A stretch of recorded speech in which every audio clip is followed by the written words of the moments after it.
এদিনাখন এজন শিক্ষকে শ্ৰেণী কোঠাত পাঠদান কৰিবৰ কাৰণে সোমাই গৈছিল। অলপ সময় পাঠদান কৰাৰ পাছত শিক্ষকগৰাকীয়ে শ্ৰেণী কোঠাত এগৰাকী ছাত্ৰীৰ ফালে মন কৰিলে আৰু ছাত্ৰীগৰাকীক দেখা পালে যে খুব কিবা অন্যমনস্ক হৈ থকা দেখা পালে আৰু কিবা চিন্তা কৰি যেন আছে ছোৱালীজনীয়ে। তেতিয়া শিক্ষকগৰাকীয়ে সেইদিনাখন একো নকলে। দ্বিতীয় দিনাখন ক্লাছলৈ অহাৰ পাছত আকৌ সেই একেটাই পৰিস্থিতি। সেইদিনাখনো শিক্ষকগৰাকীয়ে একো নকলে। তৃতীয় দিনাখনো একেই পৰিস্থিতি দেখা পাই শিক্ষকগৰাকীয়ে ছাত্ৰীগৰাকীৰ ওচৰলৈ গ'ল আৰু তেওঁক সুধিলে, তোমাৰ কিবা অসুবিধা হৈছে নেকি?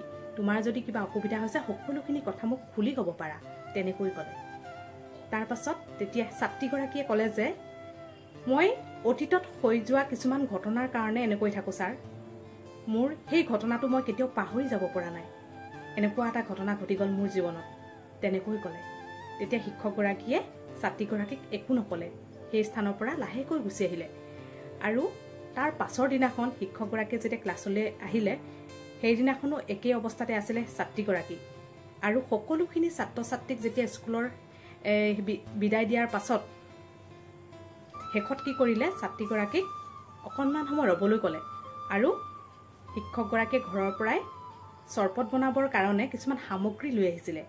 তেতিয়া ছাত্ৰীগৰাকীয়ে ভাবিলে, এই যে সামগ্ৰীবিলাক উলিয়াইছে, মোৰ মনটো বেয়া লাগি থকাৰ কাৰণে ছাৰে হয়তো মোৰ মনটো ভাল লগাবৰ কাৰণে এই সামগ্ৰীখিনি উলিয়াইছে, তেনেকৈ ভাবিলে। শিক্ষকগৰাকীয়ে চৰবত এগিলাচ বনাই ছাত্ৰীগৰাকীৰ ফালে আগবঢ়াই দিলে আৰু ছাত্ৰীগৰাকীয়ে অকণমান চৰবত মুখত ল'লে আৰু তেতিয়া শিক্ষকগৰাকীক ক'লে, ছাৰ এই চৰবতখিনি আৰু খাব নোৱাৰা অৱস্থা হৈছে। তেতিয়া শিক্ষকগৰাকীয়ে ক'লে, পেলাই দিয়া তুমি যদি খাব নোৱাৰা। তেতিয়া ছাত্ৰীগৰাকীয়ে আকৌ ক'লে, ছাৰ চৰবত গিলাচ নেপেলালেও হ'ব, ইয়াত যদি আপুনি অকণমান চেনি মিক্স কৰি দিয়ে তেতিয়া চৰবত গিলাচৰ সোৱাদ আৰু বাঢ়ি যাব আৰু আগৰ নিমখীয়াখিনি নাইকিয়া হৈ যাব, তেনেকৈ ক'লে। তেতিয়া শিক্ষকগৰাকীয়ে ক'লে যে এই কথাটোৰ কাৰণে মই তোমাক এই চৰবত গিলাচ দিছিলোঁ, তুমি কিবা বুজি পাইছানে নাই মই নাজানো। তুমি যে অতীতত হৈ যোৱা ঘটনাটোক লৈ ইমান চিন্তা কৰি অন্যমনস্ক হৈ থাকা, এই চৰবত গিলাচ তাৰেই উদাহৰণ।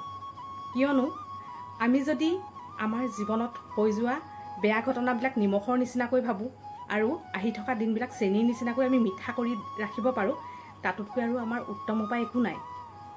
এই যে চৰবত গিলাচত যেতিয়া নিমখ বেছি হৈছিলে, আমি তাত চেনি মিহলাই দিলোঁ। চেনি মিহলাই দিয়াৰ লগে লগে মিঠা হৈ যোৱা নাইনে বাৰু? তেতিয়াহ'লে আমাৰ অতীতত হৈ যোৱা বেয়া ঘটনাবিলাক আমি নিমখৰ নিচিনাকৈ আমি নাইকিয়া কৰি দিব লাগে আৰু আহি থকা দিনবিলাক আমি চেনিৰ নিচিনাকৈ মিঠা সোৱাদেৰে ভৰা এটা সুন্দৰ জীৱন যাপন কৰি আগবঢ়াই নিব লাগে। কেতিয়াও আমি একেটা কথাতে লাগি থাকিব নালাগে। আমি আহি থকা দিনবিলাকক খুব সুন্দৰভাৱে আগবঢ়াই নিবৰ কাৰণে এই মিঠা চৰবত গিলাচৰ নিচিনাকৈ আমি সকলোৱে আগবঢ়াই নিব লাগিব। আমিতো চৰবত গিলাচ পেলাই দিব পাৰিলোহেঁতেন, কিন্তু নেপেলোৱাকৈ আমি তাত চেনি মিক্স কৰি দিলোঁ। তেতিয়াহ'লে আমাৰ জীৱনটো আমি কিয় এনেকৈ ধ্বংস কৰোঁ? আমাৰ বেয়াখিনি আমি তাতেই এৰিব লাগিব আৰু সেই বেয়াখিনিক আমি শুদ্ধ কৰি লৈ খুব মিঠা এটা অনুভূতিৰে আমি তাক ধুনীয়াকৈ আগবঢ়াই নি জীৱনটো আকৌ নতুনকৈ আৰম্ভ কৰিব নোৱাৰোঁনে? তেনেকৈ ক'লে।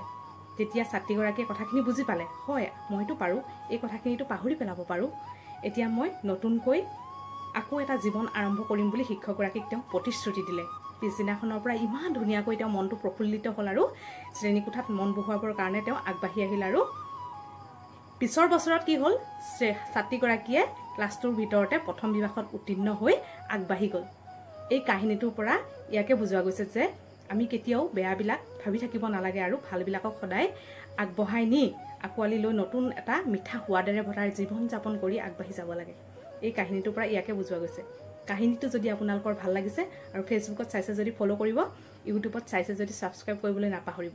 ধন্যবাদ।